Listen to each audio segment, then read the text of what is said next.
नमस्कार दोस्तों, D4S news सच की ओर में आपका स्वागत है। दोस्तों, आज हमारे साथ हैं मध्य प्रदेश के लोहिया वाहिनी के प्रदेश सचिव कमलाकांत जी, और वो इस समय श्रद्धेय मुलायम सिंह सेवा संस्थान शिविर में आए हैं और उस शिविर को ये देखने भी आए हैं और यहाँ गंगा स्नान भी करने आए हैं और मध्य प्रदेश से चलकर यहाँ पर आए हैं। और इनका एक बहुत बड़ा योगदान है कि ये जो है 51 किलो दही भी लाए हैं मध्य प्रदेश से इस शिविर में यहाँ के श्रद्धालुओं के लिए। तो आइए बात करते हैं कमलाकांत जी से। अब ये बताएंगे कि आखिर कितना लगाव है आपको, आप मध्य प्रदेश से हैं और यूपी के संगम में यह मेला चल रहा है, आप यहाँ जो है श्रद्धालुओं के लिए ले आए हैं। तो बताइए आपने क्या सोचा कि हम ले चलें श्रद्धालुओं के लिए? हम लोगों की नेताजी से बहुत बड़ी आस्था थी, बहुत पहले से आस्था थी। हम लोग नेताजी से जुड़े हैं लोग हैं और नेताजी ने हम सबको सिर्फ सेवा का मार्ग सिखाया था। और ये संगम की रेती पे बहुत बड़ा ये मेला लगता है और इस संगम की रेती पे जो मेला लग रहा है, आदरणीय संदीप भैया जी हैं, मैं उनको अपना आदर्श मानता हूँ।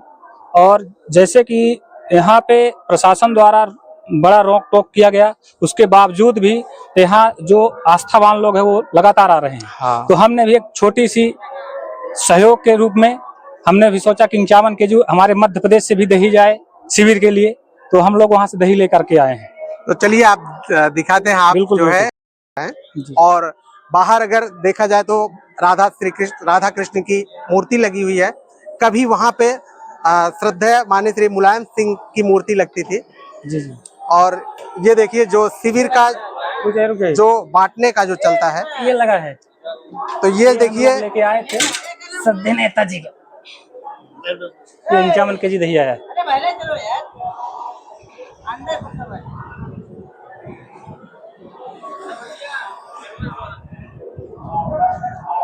और अभी हम लोगों ने देखा कि मध्य प्रदेश से जो 51 किलो दही मध्य प्रदेश के प्रदेश सचिव लेके आए हैं कमलाकांत जी। और जो विवाद होता था, आप भी सोशल मीडिया के माध्यम से देखते हैं कि जब संदीप जी यही वो डब्बा हुआ करता था, जब उसे अपनी साइकिल पे लेके चलते थे तो उन्हें रोका जाता था। इस पर आप क्या कहेंगे? हम तो शासन प्रशासन को आपके चैनल के माध्यम से बताना चाहते हैं कि हम समाजवादियों का संघर्ष बहुत पुराना है, हम संघर्ष के रास्ते पे चलने वाले लोग हैं। और शासन प्रशासन से हम लोग यही कहना चाहते हैं कि आप उतने ही तकलीफ देना जितनी आप सह सको, हम तो आ भी नहीं करेंगे। लेकिन जब आप भरे महफिल में फपक पड़ते हो छोटी सी चिकोटी काटने पर, इसलिए मैं तो यही कहूंगा कि हम संघर्षशील, संघर्ष वाले लोग हैं, सेवा करने वाले लोग हैं। और इस संगम की रेती पर सनातनियों का बहुत बड़ा जमावड़ा होता है। तो इसलिए हम तो यही चाहते हैं कि शासन प्रशासन को इस पे कोई रोक टोक नहीं करना चाहिए कि सनातन धर्म को ध्वजावाहक बनते हैं कि हम सनातन धर्म को लेकर चलने वाले लोग हैं। तो आखिर हम ये पूछना चाहते हैं शासन प्रशासन से कि अगर दूध बांटना अपराध है तो हम समाजवादी लोग ये अपराध बार बार करेंगे। हाँ, तो बहुत सारी और प्रक्रियाएं हुई, जैसे कभी उनका दूध सड़क पे गिरा दिया गया, फिर कभी उनके अभी मैं देखा कि अभी भी कुछ नोटिसें वहां पे लगी हुई हैं कि इसे शिविर को न लगाया जाए, यहाँ पर आदरणीय मुलायम सिंह यादव की मूर्ति न लगाई जाए। तो इस पर आप क्या कहेंगे? हम तो बहुत पहले से भी कहते आ रहे हैं, अपने एक्स पर हमने लिखा था कि सेवा पर नोटिस पर सेवा भारी है। आप जितनी बार नोटिस को चिपकाना हो चस्पा करते रहिए, हम लोग संघर्ष के रास्ते पर सेवा करते रहेंगे और इस सेवा के रास्ते पे जितनी भी कठिनाई आएंगी हम लोग उसको झेलने के लिए तैयार हैं, क्योंकि हम नेताजी के सिपाही हैं। हम लोग डरने दबने वाले नहीं हैं। आप देख रहे हैं जिस दूध का वितरण होता है संदीप जी के द्वारा, वो दूध इस समय आ चुका है। और यहाँ पर सभी ऐसी चीजें जो आप देख रहे होंगे, कभी पुलिस द्वारा डिब्बे चेक किए जाते हैं, कभी और चीजें चेक की जाती हैं, आज हम उन्हीं लोगों के पास हैं। और आप देखिए, आपको नजदीक से दिखाते हैं, ये देखिए दूध पूरी तरह से शुद्ध और भरा हुआ दूध यहाँ पर आया है। और हमारे साथ है जिन लोगों ने इस सेवा, ये देखिए दूध गिर भी रहा है, जिस शिविर के लिए ये लोग यहाँ पे आते हैं।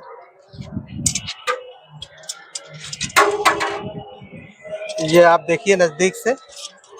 और आप बताइए, क्या आप लोग जो ये शिविर में दान के लिए ये दूध ले आते हैं? जी जी। तो उसको आप लोग यहाँ पर समय से कितने बजे तक पहुँचा देते हैं जो श्रद्धालुओं तक पहुँच जाए? बस ये 12-1 बजे तक। 12-1 बजे तक। और कितना दूध आप लोग ले आते हैं लगभग? अरे 100-150 लीटर तक। 100-150 लीटर इतना दूध लगभग यहाँ पे आ जाता है।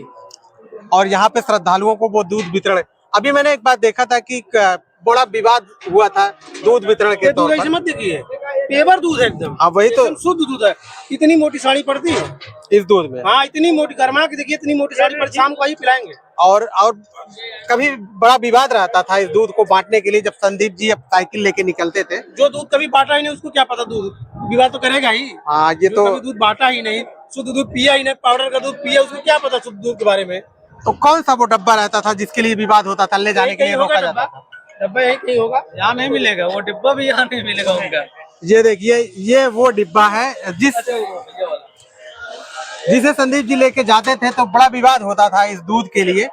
और लगभग सैकड़ों पुलिसकर्मी लग जाते थे इस डब्बे को रोकने के लिए, और सामने उन्हें रोका जाता था कि आप मत जाइए। लेकिन इतने पर भी वो श्रद्धालुओं से इतना प्रेम था उनका कि वे इस डिब्बे को लेकर के साइकिल से जगह जगह तक पहुंचते थे। जो यहाँ कल्पवासी थे, जो बच्चे थे, उन सबके लिए दूध को वो पिलाते थे, उनको बांटते थे। और देखिए, ये मैं शिविर के अंदर हूँ जहाँ से वो सारी चीजें उन श्रद्धालुओं के लिए दी जाती हैं। और आप देखिए, यहाँ पर शुद्ध दूध और वो सारी चीजें शुद्धता पूर्वक यहाँ के श्रद्धालुओं को दी जाती हैं। और यहाँ पे आप देखेंगे वो जो गाय दिखती है कभी शिविर में, वो दिख रही है। और वो बछिया भी है जो छोटी सी, आपको आइए आपको दिखाते हैं।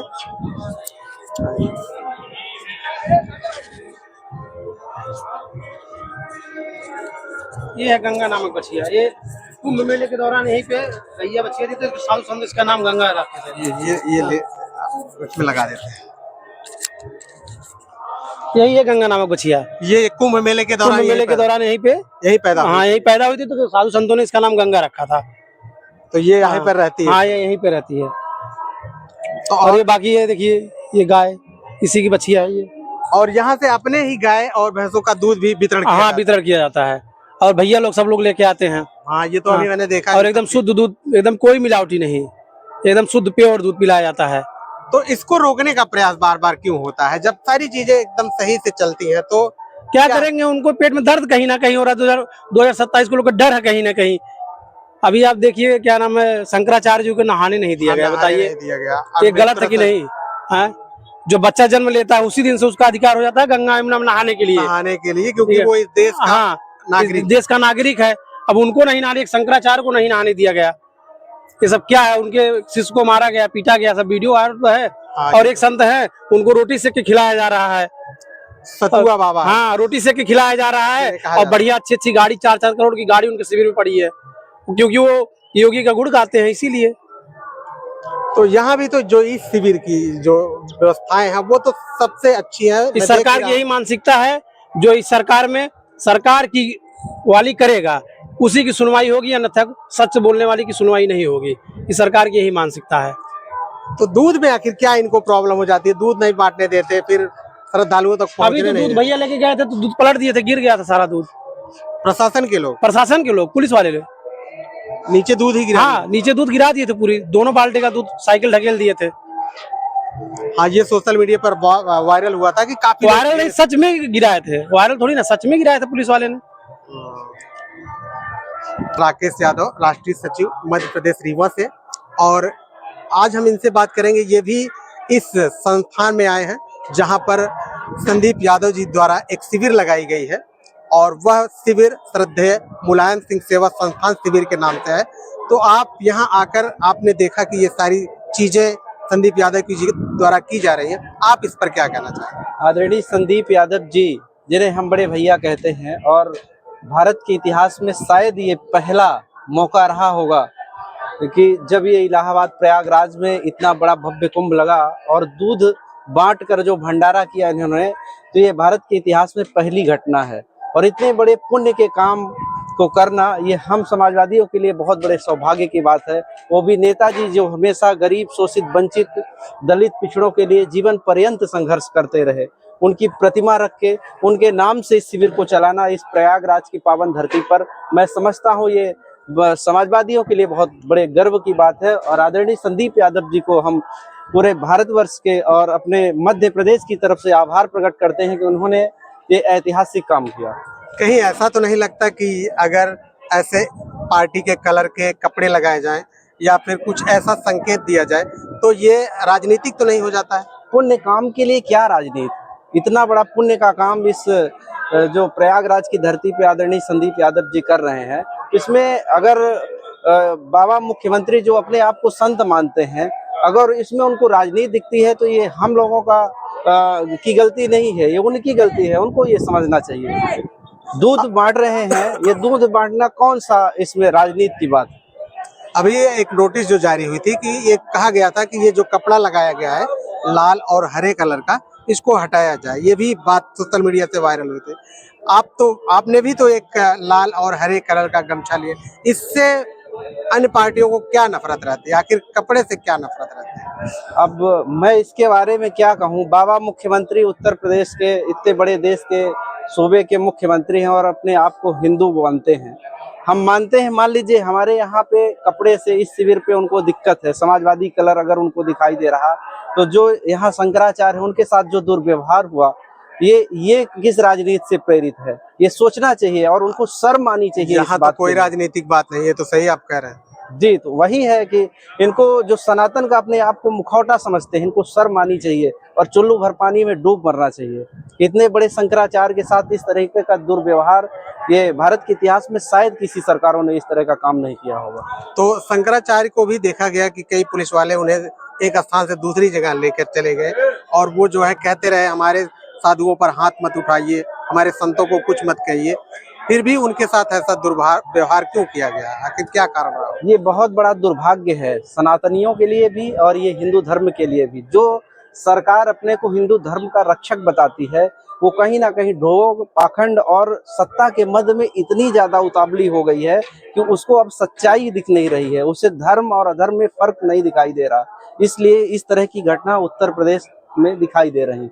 इसका मतलब कहीं ना कहीं शंकराचार्य भी कोई ना कोई ऐसी बातें सत्यतापूर्ण रख देते हैं जिससे सरकार जो है उनके ऊपर आक्रोशित हो जाती है। निश्चित रूप से जब समाजवादियों द्वारा 2015 में उनके साथ जो भी घटनाएं हुई, उसके लिए उन्होंने कड़ी प्रतिक्रिया दी और बातें रखी थी, अपनी आंदोलन भी किया था उन्होंने। इसी प्रकार से जब इस सरकार में कोई चीजें उन्हें गलत लग रही तो अपनी बात रख रहे हैं, इसमें गलत क्या है उसको सरकार को समझना चाहिए और इस चीज में जो भी जहां गड़बड़ियां हैं उसमें सुधार करना चाहिए। तो सरकार बहुत गलत काम कर रही है और आप देखिएगा 2027 के चुनाव में कहीं ना कहीं यही हिंदू धर्म के लोग और सारे लोग मिलकर उत्तर प्रदेश को, इस सरकार को हटाने का काम करेंगे और सत्ता से जब ये हटेंगे तब इनको समझ में आएगा कि